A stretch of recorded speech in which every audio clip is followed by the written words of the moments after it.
আল্লাহ তাআলা সূরাতুল মুমিনুনের মধ্যে বলেন, কদ আফলাহাল মুমিনুন আল্লাযীনা হুম ফী সালাতিহিম খাশিউন। আল্লাহ রাব্বুল আলামিন বলেন, ওই মুমিনরাই সফল কাম, ওই মুমিনই সফল কাম হবে। আল্লাযীনা হুম ফী সালাতিহিম খাশিউন, যারা নাকি খুশুর সাথে নামাজ আদায় করবে, যারা নাকি আমি আল্লাহ রাব্বুল আলামিনকে ভয় করে নামাজ আদায় করবে, যারা নাকি আমি আল্লাহ রাব্বুল আলামিনকে সন্তুষ্ট করার জন্য নামাজ আদায় করবে। সুবহানাল্লাহ। তাহলে কাকে ভয় করতে হবে? আল্লাহ সুবহানাহু ওয়া তাআলা। আল্লাহকে ভয় করে যারা নাকি নামাজ আদায় করবে, সালাত আদায় করবে, আল্লাহকে ভয় করে যারা নামাজের মধ্যে দাঁড়িয়ে যাবে, আল্লাহ তাআলার সাথে কথা বলা, নম্রতা ভদ্রতার সাথে কথা বলতে হবে। এজন্য মুআজ্জাজ মুহতারাম, আল্লাহ রাব্বুল আলামিন বলেন, ওই ব্যক্তি সফল কাম যারা নাকি খুশুর সাথে নামাজ আদায় করে। দুনিয়ার কোনো মানুষ তাকে নামাজি বলবে, এই জন্য সে নামাজ আদায় করে না। দুনিয়ার কোনো মানুষ তাকে ফরহেজগার আবেদ সালেহ বলবে, এই জন্য সে নামাজ আদায় করে না, বরং আল্লাহ তাআলা সুবহানাহু সন্তুষ্ট করার জন্য নামাজ আদায় করবে। সুবহানাল্লাহ। তাহলে নামাজ আদায় করতে হবে কাকে সন্তুষ্ট করার জন্য? আল্লাহ রাব্বুল আলামিনকে সন্তুষ্ট করার জন্য। মুআজ্জাজ মুহতারাম, এজন্য আল্লাহ রাব্বুল আলামিন আরেক আয়াতের মধ্যে বলতেছেন, ওয়াকিমুস সালাতা ওয়া আতুজ যাকাতা ওয়া'তাসিমু বিল্লাহ। আমার আল্লাহ রাব্বুল আলামিন বলেন, ও আমার বান্দারা শুনো, তোমরা নামাজ কায়েম করো। আকিমুস সালাতা, তোমরা নামাজ কায়েম করো। যখনই নামাজের সময় হয়ে যাবে তুমি নামাজ পড়বে।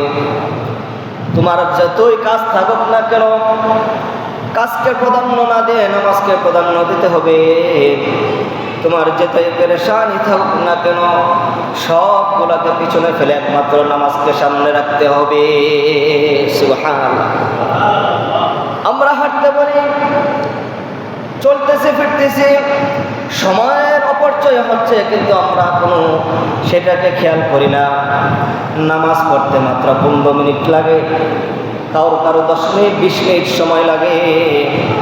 পুরা 5 ওয়াক্ত নামাজ পড়ার জন্য 1 ঘন্টা 10 মিনিট বা 15 মিনিট সময় আপনার কাছে আল্লাহ চেয়ে নিয়েছে। আপনি আপনার ব্যবসার জন্য বাকি সময়টুকু দেন, আল্লাহ বলেন কোনো আফসোস নাই। আপনি আপনার চাকরির জন্য বাকি সময়টুকু দেন, আল্লাহ বলেন কোনো আফসোস নাই।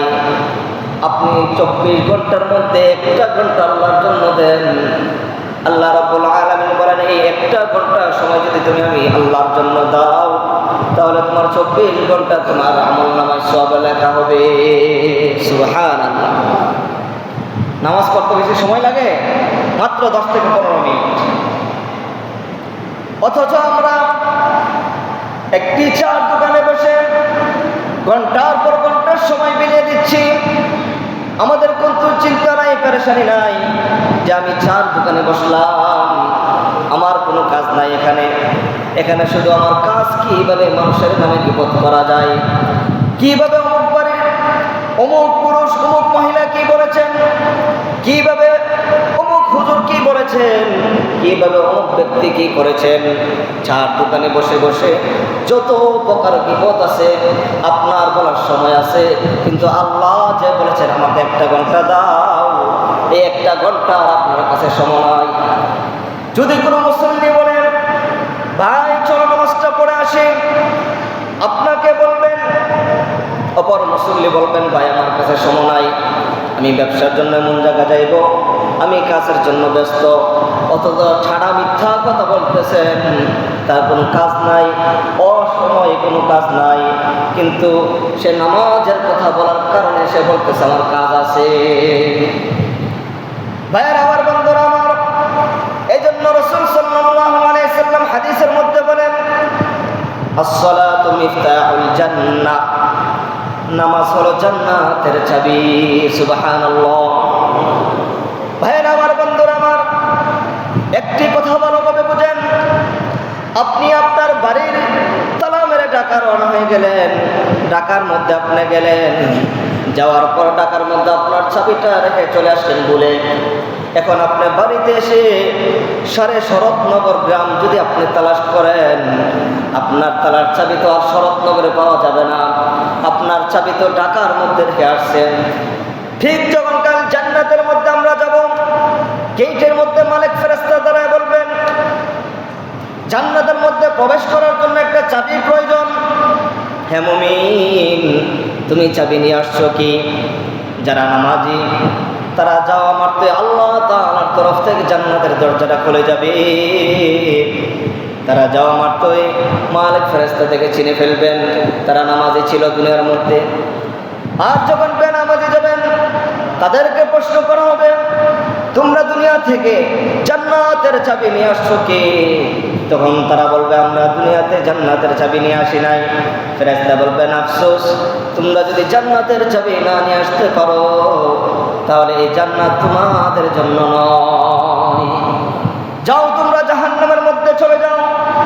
দুনিয়ার মধ্যে জান্নাতের চাবি ছিল আল্লাহ তাআলার তরফ থেকে।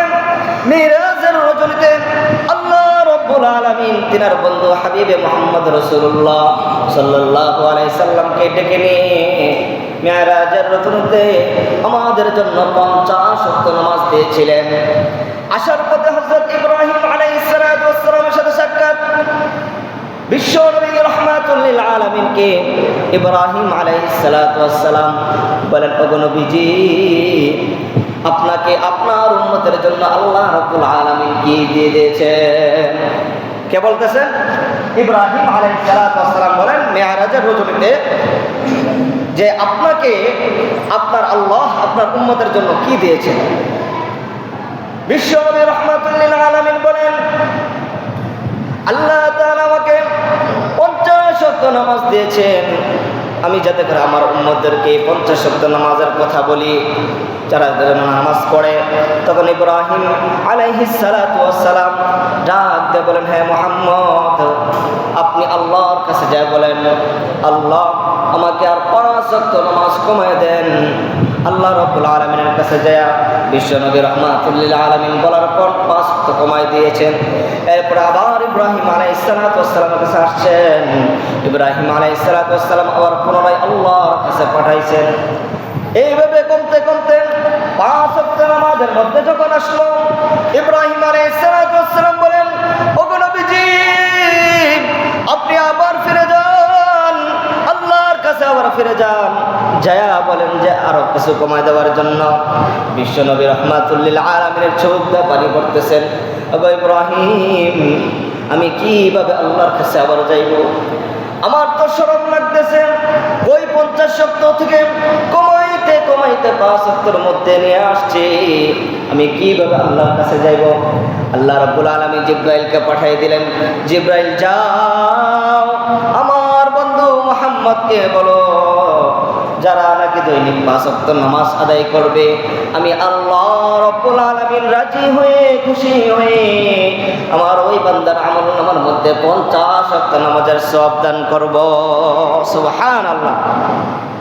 একটু জোরে জোরে বলা যাবে সুবহানাল্লাহ। এই নামাজ যে 5 ওয়াক্ত নামাজ সময় মতো আদায় করবে, আল্লাহ রাব্বুল আলামিন তাদেরকে 50 ওয়াক্ত নামাজের সওয়াব দান করবেন। সুবহানাল্লাহ। ভাইরা আমার, বন্ধুরা আমার, আমরা আজকে নামাজ পড়ি, দুঃখের বিষয় নামাজের মধ্যে দাঁড়াইলে আমাদের সব কিছু মনটা বাইরে চলে যায়। আমার ব্যবসার মধ্যে চলে যায়, আমার চাকরির মধ্যে চলে যায়, আমার বিবি বাচ্চার দিকে আমার মনটা চলে যায় নামাজে দাঁড়াইলে। বড়ই আফসোসের বিষয়, নামাজ এমন একটা জিনিস, এই নামাজের মধ্যে দাঁড়াইলে আমি আল্লাহর সাথে কথা বলতেছি। দুনিয়ার কোনো মালিক যদি আমার সাথে কথা বলে, আপনি কোনো মালিকের অধীনে চাকরি করতেছেন, মালিক আপনার সাথে কথা বললে আপনি নম্রতা ভদ্রতার সাথে মালিকের সাথে কথা বলেন। কিন্তু যে আল্লাহ আমার সাথে আপনার সাথে কথা বলতেছেন, তিনার সাথে কথা বলার ক্ষেত্রে আমাদের মনটা বিভিন্ন জায়গার মধ্যে দিয়ে দিই। ভাইয়েরা আমার, বন্ধুরা আমার, সাহাবা আজমাইন কিভাবে নামাজ পড়তেন? দুইজন সাহাবী, হযরত আম্মার ইবনে ইয়াসির, হযরত আব্বাস রাদিয়াল্লাহু তাআলা আনহুমা, এই দুইজনকে যুদ্ধের ময়দানে পাহারা দেওয়ার জন্য রাসূল দিয়ে গেলেন। রাসূল বলেন, ও আম্মার, আব্বাস, তোমরা এই সীমান্তটা পাহারা দাও, যাতে করে শত্রুপক্ষ আমাদের মধ্যে কোনো আক্রমণ না করতে পারে। আল্লাহু আকবার। দুইজন সাহাবী পাহারা দিচ্ছেন। হযরত আব্বাস রাদিয়াল্লাহু তাআলা আনহু ডাকতে বলেন, হো আম্মার, আপনি একটু রেস্ট করেন 2 ঘন্টা, এরপর আমি আবার রেস্ট করব। যখন আম্মার ঘুমিয়ে গেলেন, আব্বাস রাদিয়াল্লাহু তাআলা আনহু বলেন, আমি অযথা বসে থেকে লাভ নাই, ওযু করে তিনি নামাজের মধ্যে দাঁড়াই গেলেন। ওই দিক থেকে শত্রুপক্ষ তিনি লক্ষ্য করতেছেন, বহু দূরে একটা কি জানে সোজা দেখা যায়। তিনি খেয়াল করতে পারতেছেন না এটা কি মানুষ না অন্য কিছু। মুআজ্জাজ মুহতারাম, আল্লাহর নবীর সাহাবী নামাজের মধ্যে দাঁড়াই গেলেন, আল্লাহর সাথে কথা বলতেছেন, আলহামদুলিল্লাহিল্লাযী আনজালা আলা আবদিহিল কিতাবা ওয়া লাম ইয়াজআল লাহু ইওয়াজা। হযরত আম্মার নামাজের মধ্যে দাঁড়াইয়া সূরাতুল কাহফ শুরু করে দিলেন। এমন সময় নামাজরত অবস্থায় শত্রু পিছন থেকে একটি তীর নিক্ষেপ করলেন। নিক্ষেপ করার পর তীরটা বাম পায়ের মধ্যে এসে বিঁধে গেল। মুআজ্জাজ মুহতারাম, আল্লাহর নবীর সাহাবী নামাজ ছাড়তেছেন না। দ্বিতীয় রাকাতের মধ্যে আবার নামাজের মধ্যে দাঁড়িয়ে গেলেন। শত্রুপক্ষ আরেকটি তীর নিক্ষেপ করেছেন, সেইটা এসে পিঠের মধ্যে লেগে গেল। আল্লাহর নবীর সাহাবী নামাজ ছাড়তেছেন না। এইভাবে নামাজ পড়তে পড়তে তিনি চিন্তা করলেন, যদি আমার সারা শরীর থেকে রক্ত বের হয়ে যায় আমি অজ্ঞান হয়ে যাব। তখন শত্রুপক্ষ আমাদের যে বাউন্ডারি আছে ওই বাউন্ডারির মধ্যে ঢুকে আমার অন্য অন্য ভাইদেরকে শহীদ করে দিব। এই চিন্তা করে হযরত আম্মার নামাজটুকু তাড়াতাড়ি শেষ করেন। হযরত আম্মার রাদিয়াল্লাহু তাআলা আনহুকে জাগাই দিলেন, ভাই উঠো, তুমি তাড়াতাড়ি উঠো। হযরত আম্মার ঘুম থেকে উঠে দেখেন চতুর্দিকে রক্ত, ডান দিকে রক্ত, পিছনে রক্ত, সামনে পিছনে সব দিকে রক্ত ভরে রয়েছে। আম্মার রাদিয়াল্লাহু তাআলা আনহু ডাকতে বললেন, হে আব্বাস, আপনি কেন আমাকে ডাক দেন নাই? আপনার চতুর্পাশে রক্ত, আপনার শরীরের মধ্যে তার তীর বিক্ষণ হয়ে রয়েছে, আপনার শরীরের মধ্যে আঘাতপ্রাপ্ত হয়েছেন, আপনি আমাকে কেন ডাক দেন নাই? আল্লাহর নবী সাহাবী ডাকতে বলেন, হে আম্মার, আমি আল্লাহ তাআলার সাথে নামাজের মধ্যে যখন দাঁড়াই গেলাম, আমি দেখতেছি স্বয়ং আল্লাহ রাব্বুল আলামিন আমার সাথে কথা বলতেছেন। সুবহানাল্লাহ। হরে আব্বাস, শোনো, কাফের মুশরিকরা যদি আমার বুকটা ভেদ করে একটি তীর নিক্ষেপ করতো, তার বদলে যদি তারা আশা করতো যে আমি নামাজ ছেড়ে দেব, আমি কখনো নামাজ ছাড়তাম না। কিন্তু একমাত্র তোমাদের দিকে তাকিয়ে, অন্য সমস্ত সাহাবের দিকে তাকিয়ে আমি নামাজটা ছেড়ে দিয়েছি। আমি যদি নামাজ না ছাড়তাম তাহলে আমাদের সকলকে তারা শহীদ করে দিত। সুবহানাল্লাহ। সাহাবীদের নামাজ কেমন ছিল? তীর নিক্ষেপ হয়েছে, নামাজ ছাড়তেছে না। আল্লাহু আকবার। এই জন্য আল্লাহ রাব্বুল আলামিন আরেক আয়াতের মধ্যে বলেন, নামাজ পড়লে কি লাভ শুনেন, ইন্নাস সালাতা তানহা আনিল ফাহশাই ওয়াল মুনকার। যখন কোনো নামাজি ব্যক্তি বাইরে বের হবে, যখন কোনো নামাজি ব্যক্তি তিনার এই নামাজের কারণে আল্লাহ রাব্বুল আলামিন সমস্ত অশ্লীল কাজ থেকে আপনাকে আমাকে হেফাজত করবেন। সুবহানাল্লাহ। একজন নামাজি ব্যক্তি মন চাইলে সে খারাপ কাজ করতে পারবে না, কমপক্ষে তার বিবেকটা বাধা দিবে, হাই আমি কি কাজ করতেছি। নামাজি ছাড়া ব্যক্তি যে যেটা মন চায় সেটা করতে পারে, কিন্তু একজন নামাজি ব্যক্তি যখন খারাপ কাজ করতে যাবে তার বিবেকটা বাধা দিবে, নফসে আম্মারাটা বাধা দিবে। আমি তো নামাজ পড়ি, আমি দৈনিক আল্লাহর সাথে 5 ওয়াক্ত নামাজের মধ্যে কথা বলি, আমি আল্লাহ রাব্বুল আলামিনের বান্দা হিসেবে নামাজ আদায় করি, সুতরাং আমার দ্বারা এই খারাপ কাজটা কিভাবে হতে পারে? আমার দ্বারা এই খারাপ কাজটা কিভাবে হতে পারে? মুআজ্জাজ মুহতারাম, আল্লাহ রাসূল সাল্লাল্লাহু আলাইহি সাল্লাম আরেক হাদিসের মধ্যে বলেন, মান হাফাযা আলাইহা কানাত লাহু নূরান ওয়া বুরহান। নামাজটা দুনিয়ার মধ্যে তুমি সালাত কায়েম করেছো, কাল হাসরের ময়দানে এই সালাতটা তোমার জন্য নূর হয়ে যাবে, তোমার পক্ষে সাক্ষী দিবে। যখন তুমি বিপদের মধ্যে পড়ে যাবে, তোমার পক্ষে নূর হয়ে আলো হয়ে সাক্ষী দিবে, এমন ব্যক্তি নামাজি ছিল, এই ব্যক্তিকে ছাড়া আমি জান্নাতের মধ্যে প্রবেশ করব না। শুধু তাই নয়, এই নামাজটা তোমার জন্য একটি দলিল হয়ে যাবে। সে আল্লাহর কাছে আরজ করবে, আল্লাহ, দুনিয়ার মধ্যে আপনি যে হুকুম দিয়েছিলেন, আমি নামাজ দুনিয়ার মধ্যে আমি নামাজকে গুরুত্ব দিয়ে আদায় করেছেন, নামাজের মহব্বত করেছেন, আমি ছাড়া সে চলতে পারে নাই। সুতরাং আল্লাহ, ওই ব্যক্তিকে আপনি জান্নাতের মধ্যে প্রবেশ করাইয়া দেন। সুবহানাল্লাহ। নামাজটা আপনার পক্ষে আমার পক্ষে সাক্ষী হবে এবং নূর হয়ে যাবে এবং দলিল হবে। মুআজ্জাজ মুহতারাম, এই জন্য নামাজের এত গুরুত্ব। হযরত বেলাল রাদিয়াল্লাহু তাআলা আনহু, হযরত ওমর রাদিয়াল্লাহু তাআলা আনহু, অনেক সাহাবী, অসংখ্য সাহাবী এই নামাজের জন্য কত কষ্ট করেছেন। ভাইয়ের আমার, বন্ধুরা আমার, আল্লাহর নবীর একজন সাহাবী ছিলেন খেজুর বিক্রেতা। সারাদিন খেজুর বিক্রি করত এবং রাত্রেবেলা বাসায় চলে যেত। একদিন সারাদিন পুরুষ কাস্টমার আসলো, হঠাৎ করে বিকালবেলা একজন মহিলা কাস্টমার আসছে। ওই মহিলা কাস্টমার এসে বলতেছেন, ভাই, আপনার কাছে ভালো মানের খেজুর আছে কি? আল্লাহর নবীর সাহাবী বলেন, আমার কাছে ভালো মানের খেজুর আছে, সেইটা হলো গুদামে যাইতে হবে। মহিলা, ঠিক আছে। মহিলা আল্লাহর নবীর সাহাবীর সাথে চলে গেলেন গুদামের মধ্যে। মুআজ্জাজ মুহতারাম, যাওয়ার পর শয়তান এদিক থেকে ধোঁকা দিয়ে আল্লাহর নবীর সাহাবী ওই মহিলার হাত ধরে ফেললেন। ওই মহিলা ডাক দিয়ে বললেন, ইত্তাকুল্লাহ, ও আল্লাহর নবীর সাহাবী, আমি আর তুমি এখানে নয়, বরং এখানে আল্লাহ আছে।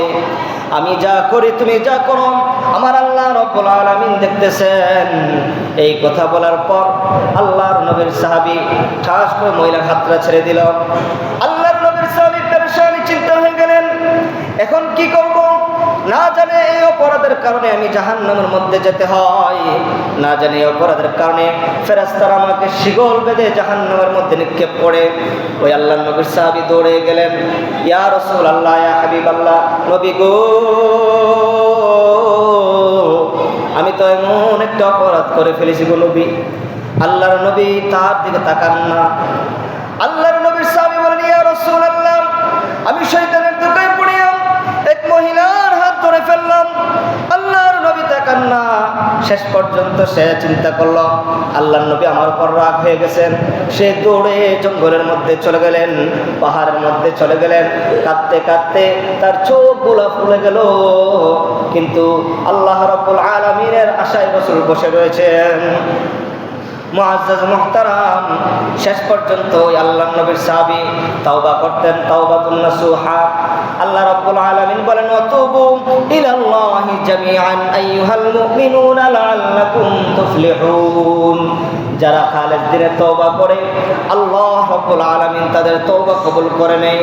শেষ পর্যন্ত আব্দুল্লাহ ইবনে ইয়াসির, সে তওবা করেছেন, আল্লাহ রাব্বুল আলামিন তার তওবা কবুল করে হযরত জিবরাইলকে পাঠাই দিলেন, ও জিবরাইল, যাও আমার বন্ধুর নিকট, যে বল আমি আল্লাহ রাব্বুল আলামিন আব্দুল্লাহ ইবনে ইয়াসিরকে ক্ষমা করে দিয়েছি।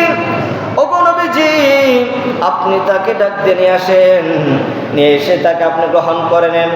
জিবরাইল এসে যখন রাসূলকে কথা বলল, আল্লাহ রাব্বুল আলামিনের কথাটুকু শুনাইলেন, তখন হযরত মুহাম্মদ মুস্তাফা সাল্লাল্লাহু আলাইহি সাল্লাম ওই সাহাবীকে ডেকে এনে তার বুকে জড়িয়ে নিলেন। সুবহানাল্লাহ।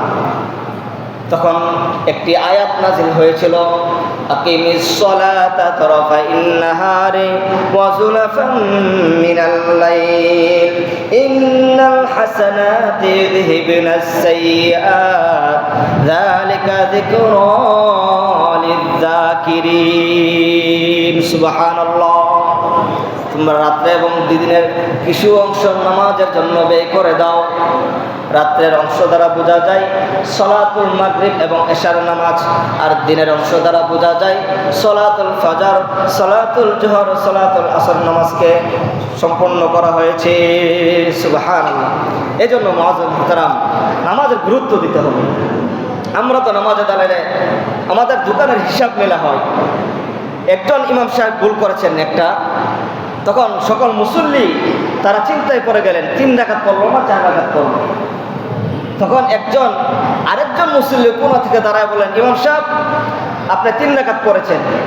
তখন বলতেছে কিভাবে 3 রাকাত পড়লো? তো আমার 4টা দোকান আছে। কয়টা দোকান?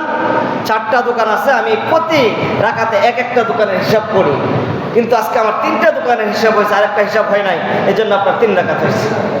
আমরা তো হয়েছে ওই টাইপের মুসল্লি, আমরা নামাজে দাঁড়ালে সব হিসাব নামাজের মধ্যে করি, নামাজে দাঁড়ালে সব কিছু আমাদের মনে হয়। মুআজ্জাজ মুহতারাম, এই জন্য আল্লাহর নবীর সাহাবীরা কত কষ্ট করেছেন দেখেন। একজন সাহাবী এক কাপড়, স্ত্রী এবং আল্লাহর নবীর সাহাবী এক কাপড় পরতেন। এক কাপড় নামাজ পড়ে ফজরের সময় দৌড়ে চলে যেতেন বাসার মধ্যে। তখন বাসার মধ্যে যে বিবি আছেন তিনি ওই কাপড়টা পরে আবার সালাত আদায় করতেন। আল্লাহর নবী সাহাবীকে জিজ্ঞেস করল, ও সাহাবী তুমি কেন নামাজ পড়ে সাথে সাথে চলে যাও? নামাজের পরে জিকির আজকার আছে, দোয়া দুরূদ আছে, এগুলো কেন পড়ো না? আল্লাহর নবীর সাহাবী চোখে পানি ছেড়ে দিয়ে বললেন, ইয়া রাসূলুল্লাহ, ইয়া হাবিবাল্লাহ, নবী গো আমার এমন সামর্থ্য নাই যে আমরা 2টা কাপড় করব। আমি এই কাপড় পরে আমি নামাজ আদায় করি, নামাজ আদায় করে আমি বাড়ির মধ্যে যে আমার স্ত্রীকে দিলে আমার স্ত্রী এই কাপড়টা পরে নামাজ আদায় করে। ও গো আল্লাহর রাসূল, আমি যদি জিকির আজকার করে যাই, দেরি করে যাই, তাহলে বাড়িতে যেয়ে দেখবো সূর্য উদয় হয়ে গেছে, তখন আর নামাজের সময় থাকে না। এই জন্য নবীজি আমার আমি নামাজ পড়ে তাড়াতাড়ি বাড়ির মধ্যে চলে যাই। সুবহানাল্লাহ। আল্লাহ নবী সাহাবীদের কেমন গুরুত্ব ছিল। মুআজ্জাজ মুহতারাম, আমরা আজ থেকে অঙ্গীকার করি আমরা যেন দৈনিক 5 ওয়াক্ত নামাজ কমপক্ষে পড়ি।